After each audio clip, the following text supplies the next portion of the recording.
अस्सलाम वालेकुम, कैसे हैं आप सब। उम्मीद है कि सब ठीक होंगे। आज भी मैं आपके साथ अपने पूरे दिन की रूटीन शेयर करूंगी। यहाँ पर अर्ली मॉर्निंग का टाइम है और बच्चों के लिए मैं ब्रेकफास्ट भी बना रही हूँ, साथ में उनके लंच बॉक्स की भी तैयारी कर रही हूँ।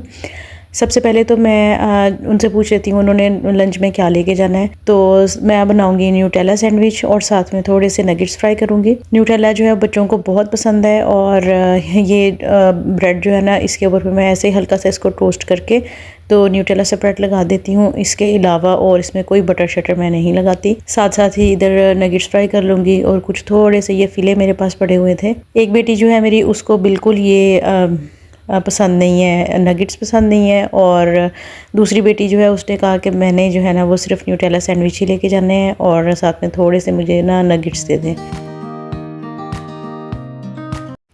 नाश्ते में बच्चे जो हैं वो पराठा ले लेते हैं। जो भी रात को सब्ज़ी बनी हो, दाल बनी हो या चिकन वगैरह हो ना, तो उसके साथ मैं इनको पराठा बना देती हूँ। वो ज़रा शौक़ से खा लेते हैं। अगर इनका पराठा खाने का मूड ना हो तो फिर कोई ना कोई फ्रूट जो है वो लाजमी इनको मैं नाश्ते में देती हूँ। आजकल तो वाटरमेलन आए हुए हैं और बहुत मज़े के, वो मैं कट करके फ्रिज में रख देती हूँ, तो नाश्ते में ठंडा ठंडा वाटरमेलन खा लेते हैं। नगेट्स यहाँ पे फ्राई हो गए थे, अब इनको भी मैं निकालूंगी और थोड़ा सा जब ये थोड़े से ठंडे हो जाएंगे तो फिर लंच बॉक्स में पैक कर दूँगी। सबसे पहले तो मैंने ये सोचा था कि मैं एयर फ्रायर में इनको करूँगी, फ्राई नहीं करूँगी, एयर फ्रायर में इनको बना लूँगी। लेकिन जब मैंने एयर फ्रायर में चीज़ें रख दी, सेट करने लगी, तो साथ ही लाइट ऑफ हो गई। फिर मुझे ये दोबारा से फ्राई करने पड़े। फिर मैंने एयर फ्रायर से निकाला और फ्राई पैन में इनको फ्राई कर दिया। आज मैं आपके साथ इंतहाई मज़ेदार और क्रिस्पी से चिकन पकौड़ा की रेसिपी शेयर करूँगी। यहाँ पर मेरे पास तकरीबन आधा किलो से ज़्यादा बोनलेस चिकन है। तो उसमें सबसे पहले स्पाइसेस डालेंगे। मैंने ग्रीन चिलीज़ डाली हैं, सॉल्ट, रेड चिलीज़ और साथ ही मैंने इसमें थोड़ी सी टर्मरिक डाली है, क्यूमन्स डाले हैं और साथ ही कोरिएंडर, थोड़ा सा मैंने इसमें लेमन स्क्वीज़ कर दिया है। अब 2 चम्मच इसमें मैं मैदे के डालूँगी और 1 चम्मच या 2 चम्मच बेसन के डाल के मिक्सचर बना लूँगी अच्छा सा। जैसे ही ऑयल जो है वो हीट अप होगा तो साथ ही मैं इसमें चिकन जो है उसको फ्राई कर लूँगी। तो ये बहुत मज़े के क्रिस्पी से चिकन पकोड़ा बन जाते हैं और बच्चे बड़े शौक़ से खाते हैं। क्योंकि यहाँ पर मैं ये बच्चों के लिए बना रही थी, साथ ही मैंने उनको थोड़ी सी फ्राइज़ भी बना दी थी। तो बच्चे स्कूल से आते ज़रा थोड़ा सा हैप्पी हो जाते हैं जब उनको ऐसा मज़ेदार सा कुछ भी खाना पीने को मिल जाए। इतने ये क्रिस्पी थे, ये देखें हाथ में से मैंने इसको किया है तो बड़े मज़े की क्रिस्प सी इसकी ना आवाज़ आई है। बच्चों ने बड़े शौक़ से खा लिया और उनका लंच भी हो गया और थोड़ी सी मंचिंग भी हो गई। उसके बाद फिर मैं शाम को चली गई थी बाज़ार और यहाँ पर मैं आई हूँ लाइमलाइट के स्टोर पे। यहाँ पर काफ़ी अच्छे डिज़ाइंस थे। लाइमलाइट की सारी डिज़ाइनिंग है वो तो अच्छी होती है, लेकिन इनके जो दुपट्टे हैं ना, उनका मटेरियल थोड़ा सा मोटा होता है। तो गर्मियों में ना वो ज़रा थोड़े से ना मुझे ऐसे लगता है कि उनमें गर्मी ज़्यादा लगती है। जो तो लॉन के दुपट्टे हैं वो तो ठीक रहते हैं, लेकिन एक और भी है, नाम पता नहीं उस स्टफ़ का क्या है, मनार या कुछ इस तरह का। तो वो वाले जो दुपट्टे हैं वो बिल्कुल नहीं कैरी किए जा सकते गर्मियों में। तो यहाँ पर मैं सारी इनकी कलेक्शन देख रही थी। ये वाला सूट जो ग्रीन और पिंक है ना, ये मुझे बहुत पसंद आया था। तो मैं सोच रही थी कि ये मैं ले लूँ, लेकिन मुझे इसमें भी शर्ट की जो है ना शर्ट थोड़ी सी मोटी लगी थी, इसलिए फिर मैंने सिर्फ आज विंडो शॉपिंग ही की है। और एक तो बहुत बड़ा मसला ये है कि 8 o'clock सारे स्टोर्स बंद हो जाते हैं, सारे बाज़ार बंद हो जाते हैं। मेरा तो निकलना भी शाम के टाइम ही होता है, क्योंकि मैं काम शाम करने के बाद, थोड़ा सा बच्चों को पढ़ाने के बाद, उसके बाद रिलैक्स होके ही बाहर कहीं आना जाना हो तो जाती हूँ, वरना फिर मुझे टेंशन ही रहती है। लाइमलाइट के स्टोर से निकलने के बाद फिर मैं बच्चों को ले आई थी यहाँ पर। थोड़ी से उन्होंने अपनी चीज़ें लेनी थी और वो अपनी चीज़ें यहाँ पर देख रहे हैं। स्टेशनरी के मामले में बच्चे इतने सेंसिटिव है ना, इनको बेशक दूसरे दिन तीसरे दिन चीज़ें ले दो, लेकिन फिर भी इनका जो है ना वो दिल नहीं भरता।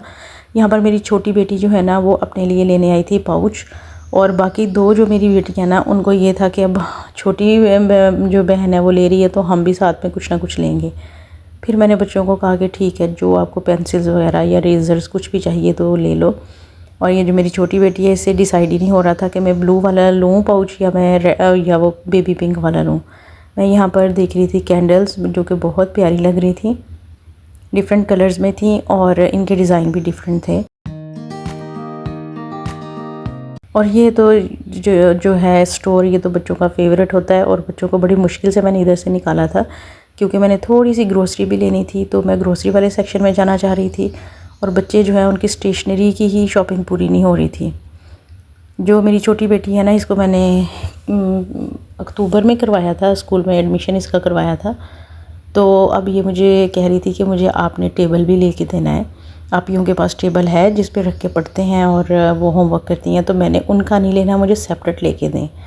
यहाँ पर अपनी किताबों की थोड़ी सी ये सिलेक्शन कर रही है कि कौन सी बुक मैंने पढ़नी है। फिर उसके बाद यहाँ पर आ गए टेबल। तो फिर मैंने इससे पूछा कि आपको कौन सा पसंद है, किस कलर का टेबल जो है वो पसंद है।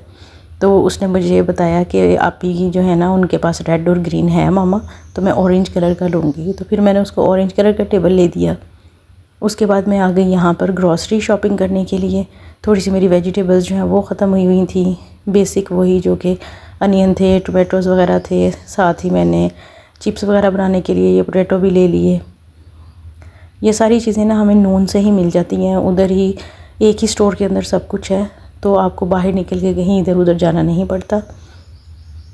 तो बाकी मैं सब्ज़ी यहाँ पे देख रही थी तो मुझे कुछ ये ज़्यादा इतनी कोई फ़्रेश नहीं लग रही थी, तो मैंने ना फिर यहाँ से और कोई सब्ज़ी नहीं ली। ये देखने में तो बहुत ग्रीन लग रही थी लेकिन पकी हुई सब्ज़ियाँ थी। तो फिर मैंने ना तो करेले लिए और ना ही मैंने कोई और सब्ज़ी वगैरह ली। यहाँ पर आप यकीन करेंगे कि 8 o'clock हुए थे और उन्होंने स्टोर जो है वो धोना भी शुरू कर दिया था और मुझे कह रहे थे जल्दी से आप काउंटर पे चले जाएं, स्टोर बंद हो जाएगा। और अभी सिर्फ 8 o'clock होने वाले थे, अभी हुए भी नहीं थे और स्टोर सारा खाली हो गया था। तो फिर हम लोग ट्रॉली लेके काउंटर की तरफ चले गए, बिल वगैरह करवाया। तो जैसे ही हम लोग स्टोर से बाहर निकले हैं तो पूरा जो है ब्रांड्स विलेज जो है उस पर इतनी बेरौनकी, लोग बिल्कुल भी नहीं थे, शॉप्स जो है वो क्लोज़ हो गई हुई थी। और फिर मैंने जल्दी से बच्चों को गाड़ी में बिठाया और हम घर के लिए निकल पड़े। आपको मेरी वीडियो या मेरे व्लॉग्स पसंद आते हैं तो आपने मेरी वीडियो को लाइक करना है और मेरे चैनल को सब्सक्राइब करना है, ताकि जल्दी से मेरे सब्सक्राइबर्स जो हैं वो पूरे हो जाएं। जो मेरी छोटी बेटी है ना, उसको मैंने अपनी जो है वो पार्टनर बनाया हुआ है, वो फ्रंट सीट पे बैठती है, क्योंकि अगर मैं उसको पीछे बिठा दूँ ना तो फिर इनकी आपस में बहुत ज़्यादा लड़ाई होती है। तो यहाँ पर जो है हम वापस जा रहे हैं और मुझे बिल्कुल नहीं पता पीछे बच्चे जो है ना वो वीडियो बना रहे हैं। तो फिर साथ ही मैंने ये वाले क्लिप भी ऐड कर दिए। मिलूँगी मैं नेक्स्ट किसी अच्छे से व्लॉग में, तब तक के लिए अल्लाह हाफिज़। और आपने मेरे चैनल को ज़रूर सब्सक्राइब करना है और वीडियो को लाइक करना है। अल्लाह हाफिज़।